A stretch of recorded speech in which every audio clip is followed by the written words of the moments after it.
नमस्कार, मैं अंतरकथा news channel से बिहार प्रभारी और सह संपादक राम किंकर पांडे। आज भारतीय जनता पार्टी प्रदेश मुख्यालय बिहार पटना में हूं। आज अंबेडकर जयंती के अवसर पर पूरे देश में भारतीय जनता पार्टी की तरफ से विशाल कार्यक्रम आयोजन किए गए हैं। जगह जगह काफी बड़े बड़े कार्यक्रम किए गए हैं। हर जगह बड़े नेताओं को पदस्थापित किया गया कि इस कार्यक्रम को बड़ा प्रारूप दिया जाए। ये अचानक से अंबेडकर प्रेम पर विपक्ष भी हतप्रभ है, उसकी भी कुछ प्रतिक्रियाएं आ रही हैं। हमारे साथ आज हैं प्रदेश के महामंत्री श्री मिथिलेश तिवारी जी, पूर्व विधायक भी हैं, और हम जानना चाहेंगे कि ये भारतीय जनता पार्टी का बिहार चुनाव के परिप्रेक्ष्य में अंबेडकर प्रेम जागा है या कुछ और भी बातें हैं जो अंबेडकर के नीतियों रीतियों पर भारतीय जनता पार्टी आगे बढ़ती है, काम करती है। हालांकि एक इसके पीछे रिश्ता भी है भारतीय जनता पार्टी का आरएसएस का, बीच में हम इस बात पर चर्चा भी कर लेंगे। तो श्रीमान मिथिलेश ठाकुर, धन्यवाद पांडे जी, आपका बहुत बहुत स्वागत है। आप ये बताएं कि ये बिहार चुनाव के ठीक ऐन मौके पर पूरे देश में अंबेडकर जी के प्रति प्रेम उमड़ रहा है या कोई और उनकी विचारधारा से आपकी संबद्धता भी है? आपके माध्यम से पूरे विपक्ष को मैं कहना चाहूंगा कि अगर भारतीय जनता पार्टी को समझना है तो उसकी नीतियों और रीतियों को पहले समझना पड़ेगा। हमारे 6 राष्ट्रीय कार्यक्रम है, पहले से तय है, और उन 6 राष्ट्रीय कार्यक्रमों में एक राष्ट्रीय कार्यक्रम बाबा साहब भीमराव अंबेडकर जी की जयंती, बिल्कुल, और हम उनकी पुण्यतिथि में मनाते हैं। ये हमारा आज से नहीं है, ये सदैव चलते रहता है। हमारी उनके प्रति जो श्रद्धा है, ये श्रद्धा उनको अभी दिख रहा होगा, लेकिन हम कर बहुत लंबे समय से रहे। जब से भारतीय जनता पार्टी बनी है तब से हमारा अंबेडकर जी के प्रति वही श्रद्धा है, वही भाव है, और कभी भाव कम नहीं हुआ। और बाबा साहब ने जिन जिन चीजों की चर्चा की थी, मैं कई बार देखता हूं कि बाबा साहब भीमराव अंबेडकर जी के जो चिंतन थे उससे मिलता जुलता चिंतन पंडित दीनदयाल उपाध्याय जी के भी थे। पंडित दीनदयाल उपाध्याय जी ने ही अंत्योदय का मंत्र दिया था, अंतिम व्यक्ति का उदय कैसे हो, और उसके लिए बाबा साहब ने संविधान में ताकत दी, और उसी के आधार पर तो अटल जी ने भी, और उसी के आधार पर आज मोदी जी काम कर रहे हैं। तो दिख रहा है अभी इसलिए क्योंकि विपक्ष की स्थिति उल्लू जैसी हो गई, दिन में नहीं दिखता है और रात में दिखता है। तो अब उसके लिए हम लोग क्या करें? प्रधानमंत्री मोदी जी ने अपने हिसार वाले कार्यक्रम में कहा कि अंबेडकर जी को 2 बार हराने का और अपमानित करने का काम कांग्रेस की है। ये घटना शायद 1952 के आम चुनाव बॉम्बे नॉर्थ और उपचुनाव 1954 के भंडारा वाले लोकसभा सीट से हुई थी। इन दोनों सीटों पर भारतीय, हालांकि उस समय आपके बहुत बड़े आरएसएस के नेता हुआ करते थे दत्तोपंत ठेंगड़ी, जिन्होंने 1954 में काफी सहयोग किया था अंबेडकर जी का। क्योंकि गोलवलकर जी ने जब आरएसएस को बैन किया गया था तो गोलवलकर जी उस समय लड़ रहे थे आरएसएस को बैन से हटाने के लिए, और उसमें समर्थन मिल गया था अंबेडकर जी का। इस कारण से 1939 का वो समय था जब गोलवलकर जी उनको धन्यवाद भी देने गए। शायद यही कारण रहा कि अंबेडकर जी से नेहरू जी की दूरियां बनी, और इस दूरियों के कारण ही लगता है कि अंबेडकर जी को 1956 मरणोपरांत ना तो भारत रत्न मिला, ना तो किसी तरह का सम्मान मिला।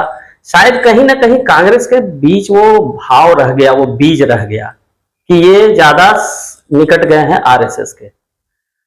कई ऐसी घटनाएं हैं, मैं उन घटनाओं को बीच बीच में आपको शायद याद भी दिला दूं।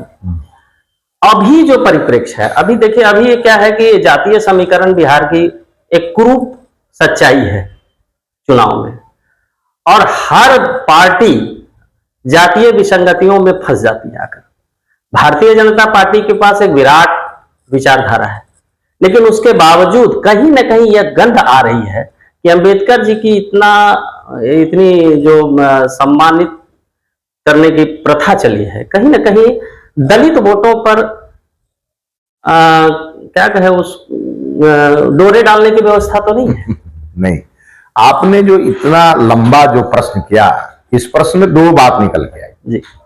पहली बात निकल के आई कि कांग्रेस पार्टी का अंबेडकर जी के प्रति कैसा प्रेम था।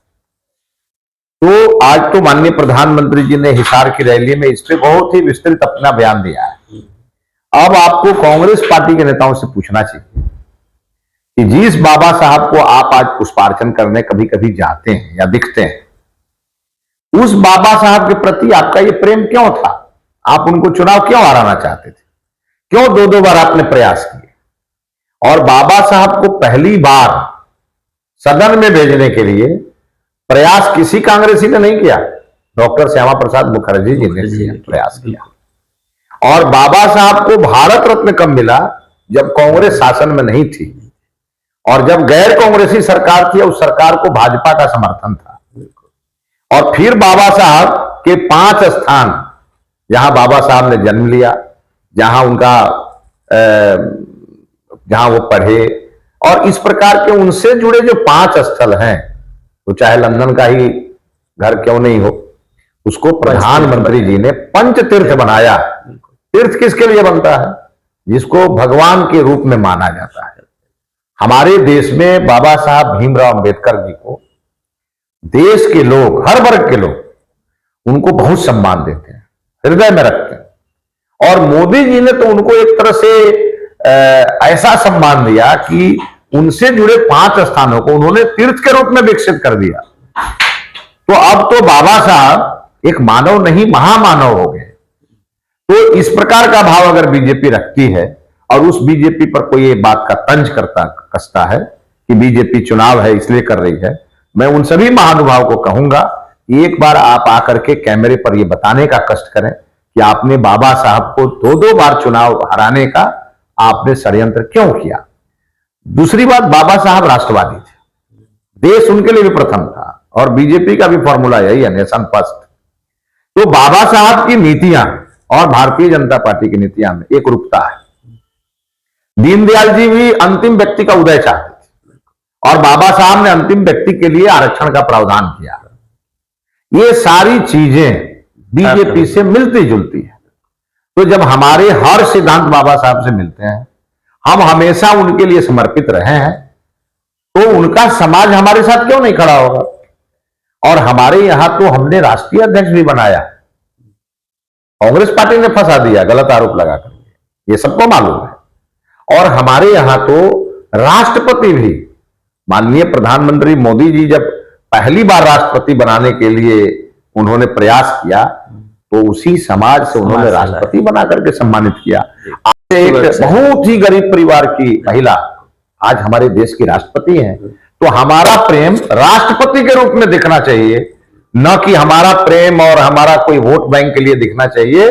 देश के सत्ता के सबसे बड़े शीर्ष के व्यक्ति कुर्सी पर हमने एससी एसटी समाज को पहुंचाने का काम किया। इसीलिए कांग्रेस पार्टी को कहने का अधिकार नहीं है और राष्ट्रीय जनता दल को भी कहने का अधिकार इसलिए नहीं है कि राष्ट्रीय जनता दल कांग्रेस के सोनिया जी का पल्लू पकड़ करके देश की राजनीति में है और सोनिया जी और राहुल जी लालू जी का पैर पकड़ करके बिहार की राजनीति में। और हम लोग बाबा साहब के चरणों में निवेदन करके और देश और बिहार की राजनीति करते हैं। चलिए, मतलब एनडीए भीम बाबा के साथ है और यूपीए राहुल बाबा के साथ।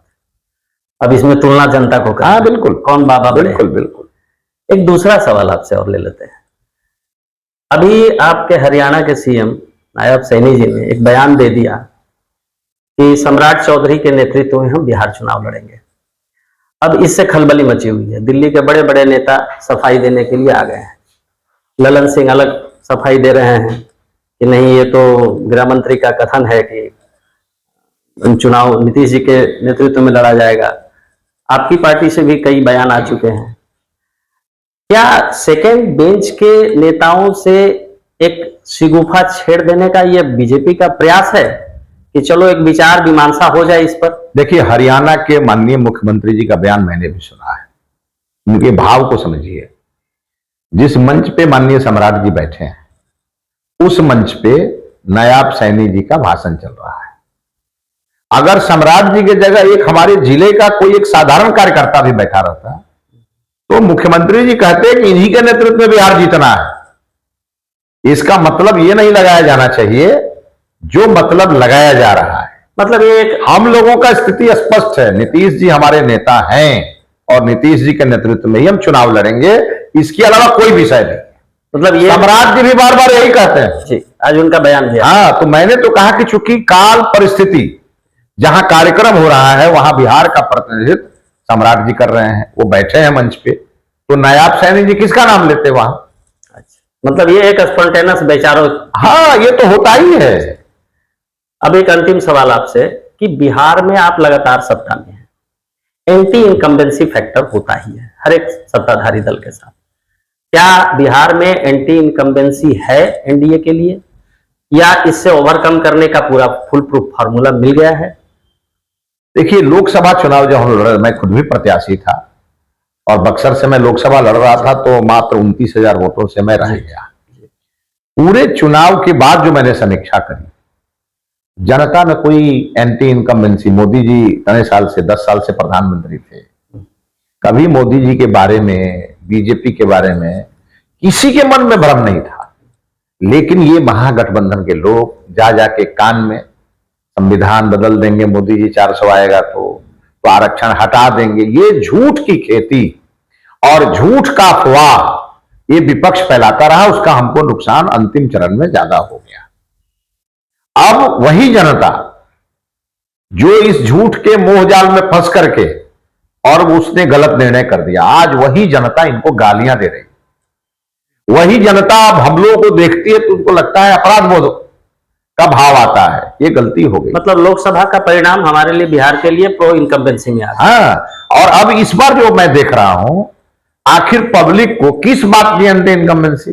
बिहार की जनता का हर वो समस्या जिसका समाधान एनडीए की सरकार कर रही है, तो एंटी इनकम्बेंसी कहीं कहीं होता है, हमारे न्योता में नहीं आए तो हमारे शादी में नहीं पहुंचे, इसी बाकी हमारी जन कल्याणकारी कार्य हमारी सरकार, बिहार की एनडीए सरकार और दिल्ली में बैठी मोदी जी की सरकार इतना फास्ट कर रही है, इतना व्यापक कर रही है कि लोग इतने प्रसन्न हैं कि किसी दूसरे का नाम लेना नहीं चाहते। और लोग परिवारवादी पार्टियों से उब चुके हैं और राष्ट्रवाद ही सबके ध्यान में है। विकास और विरासत साथ लेके चलने वाली पार्टी और वो भारतीय जनता पार्टी एनडीए। प्रशांत किशोर जी कितना असर डाल रहे हैं आपके इस चुनाव में? अब तो असर डाले ना, गांधी मैदान में सारी कुर्सियां खाली थी। नहीं, अब रैली तो किसी राजनीतिक दल के भविष्य को तय नहीं करती है, क्योंकि साहनी जी बहुत विशाल रैली कर चुके थे, आज साहनी जी प्रासंगिक नहीं है। जदयू की रैलियां भी असफल हुई हैं, लेकिन जदयू आज सत्ता में है, तो रैली से हम ये उसका भविष्य तो नहीं तय कर देते हैं, क्योंकि रैलियां होती हैं, एक स्पॉन्टेनियस प्रोग्राम है, वो हो सकता है कई कारण हो रैली फ्लॉप होने के, लेकिन जो कोई एक विचारधारा लेकर जब कोई आदमी राजनीति लेकर आता है तो उसका असर जो जमीनी लेवल पर होता है वो ज्यादा प्रभाव करता है। उसमें आप कहां पाते हैं? क्या विचारधारा है आपके नजर में? अगर विचारधारा है तो मैं पूछना चाहता हूं कि महात्मा गांधी जी की जयंती 2 अक्टूबर को थी और उसी दिन वो शराब खुलवा रहे थे, यही उनकी विचारधारा है। और उनकी विचारधारा वो कहते थे कि मैं किसी सड़े गले लोगों को लेकर नहीं घूमूं। उनके साथ घूम कौन रहा है? जिसको किसी पार्टी में जगह नहीं मिली वो उनके साथ घूम रहा है। कोई विचारधारा उनकी नहीं है। वो पहले एक मैनेजमेंट के मास्टर थे, वो पहले मैनेजमेंट अन्य दलों के लिए किया करते थे, अब वो काम बंद हो गया क्योंकि 2014 में वो हम लोगों के लिए मैनेजमेंट किए, बिल्कुल आपके लिए, और 2019 में जब वो नहीं किए, 15 में नीतीश जी को लाए, हाँ, जब 2019 में हम लोगों ने उनका मैनेजमेंट नहीं लिया तो हम उससे सबसे ज्यादा वोट से जीते, सबसे ज्यादा सीट जीत के आए, तो सबके ध्यान में आ गया भाई इनका कोई मतलब नहीं है। नहीं, बंगाल चुनाव में उनका असर हुआ था, बंगाल चुनाव में उनका मैनेजमेंट था 2021 में। मैं जो कह रहा हूं उसको समझिए ना, बंगाल चुनाव में उनका कोई मैनेजमेंट नहीं था, ममता बनर्जी का मैनेजमेंट था, फर्जी वोटर का मैनेजमेंट था।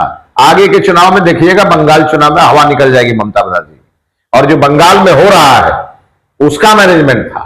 मतलब यह तय हो जाएगा। इसलिए मैं आपको स्पष्ट बोलता हूं, 14 में अगर वो कहते हैं कि 14 में उनका मैनेजमेंट मोदी जी को लाने में सहयोगी रहा तो उसका उन्होंने अच्छा खासा दाम भी लिया होगा।